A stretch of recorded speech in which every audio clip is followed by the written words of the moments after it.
जब श्री गुरु नानक देव जी अपने प्रवास के दौरान कीरतपुर साहिब की सुंदर धरती पर पहुंचे। जिस स्थान पर गुरु साहिब बैठे थे वह टीला बाबा बुड्ढन शाह जी का स्थान था, जो एक प्रसिद्ध सूफी फकीर थे और उम्र में बहुत बड़े थे। जब बाबा बुड्ढन शाह जी ने रबाब की आवाज़ सुनी तो वे तुरंत अपने स्थान से दौड़कर वहां पहुंचे और पूछा, तुम लोग कौन हो? भाई मर्दाना जी ने विनम्रता से उत्तर दिया, यह श्री गुरु नानक देव जी हैं, सच्चे सद्गुरु जो परमात्मा का रूप लेकर इस धरती पर पधारे हैं। मैं उनका सेवक हूँ, नाम है मर्दाना। बुड्ढन शाह जी को यह बात अच्छी नहीं लगी। उन्होंने कहा, यह स्थान मेरा है और तुम बिना पूछे यहाँ आकर बैठ गए और रबाब भी बजाने लगे।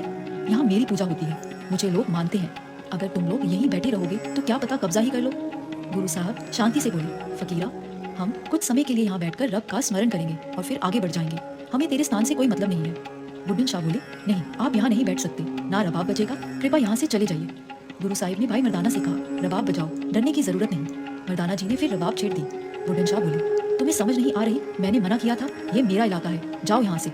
बुड्ढन शाह ने चेतावनी दी, अगर तुम नहीं गए तो याद रखना, मेरा शेर बकरियां चरा रहा है, वह आएगा तो तुम्हें खा जाएगा। गुरु साहिब मुस्कुराए और बोले, फकीरा, अगर तू बस थोड़ा विनम्रता से कहता तो शायद हम चले भी जाते, लेकिन अब तू शेर से डराता है तो हम यहीं बैठेंगे। अब तो तेरा शेर ही देखेंगे। तभी बकरियां आती दिखाई दी। मर्दाना जी बोले, महाराज वो देखिए, बकरियां आ रही हैं। बाबा झूठ नहीं बोल रहा था। गुरु साहिब शांत थे। फिर अचानक शेर भी दिखाई दिया। मर्दाना जी ने रबाब छोड़ दी और डर के मारे गुरु जी के पीछे छिप गए। मर्दाना जी बोले, महाराज अब हम नहीं बचेंगे, वो शेर सीधे हमारी तरफ आ रहा है। गुरु साहिब ने कहा, मर्दाना रबाब उठाओ और बजाओ। शेर जैसे जैसे नजदीक आया, बाबा बुड्ढन शाह टिल्ले से चिल्लाया, ये शेर मेरे काबू में है, चाहो तो अभी रोक सकता हूँ। गुरु साहिब बोले, कोई बात नहीं, आने दो। शेर गुरु साहिब के पास पहुंचा। सभी को लगा अब हमला करेगा, लेकिन उसने ऐसा नहीं किया। शेर गुरु नानक देव जी के चरणों में लेट गया और सिर झुकाकर माथा टेकने लगा। बुड्ढन शाह यह देखकर दंग रह गया। उसने कहा, यह शेर तो कभी मेरे आगे नहीं झुका, लेकिन इस फकीर के चरणों में झुक गया। यह कोई साधारण व्यक्ति नहीं। फिर बुड्ढन शाह गुरु साहिब के पास आया और दूध लेकर आया। चरणों में दूध का कटोरा रखा और बोला, माफ करना महाराज, मैं आपको पहचान नहीं पाया, कृपया ये दूध स्वीकार करें और मुझे क्षमा करें। गुरु साहिब बोले, फकीरा, यह दूध तो तेरे पास पहले भी था, जब हमने यहाँ कदम रखा तब तुमने क्यों नहीं दिया? अब हम यह नहीं पिएंगे। बुड्ढन शाह ने कहा, महाराज कृपया करें, अब मेरा दिल कहता है कि आपको यह दूध पिलाऊं।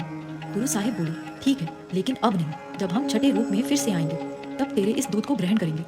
बुड्ढन शाह घबरा गया और बोला, महाराज तब तक मैं रहूंगा भी या नहीं? गुरु साहिब बोले, बुड्ढन शाह, जब तक हम छठे रूप में आकर तेरा ये दूध नहीं पिएंगे तुझे मृत्यु भी नहीं आएगी, और जो दूध तुम अभी लाए हो उसे एक पात्र में रख दो। जब हम छठे अवतार में आएंगे तो वही दूध मांगेंगे, वह भी खराब नहीं होगा। गुरुजी के वचनों को सुनकर बुड्ढन शाह ने दूध को मिट्टी में दबाकर सुरक्षित रख दिया। सालों बाद जब श्री गुरु हरगोबिंद साहिब जी, गुरु नानक साहिब का छठा स्वरूप, वहां पहुंचे, तब उन्होंने बुड्ढन शाह से कहा, फकीरा, अब दूध ले आ, हमें अब वह दूध चाहिए।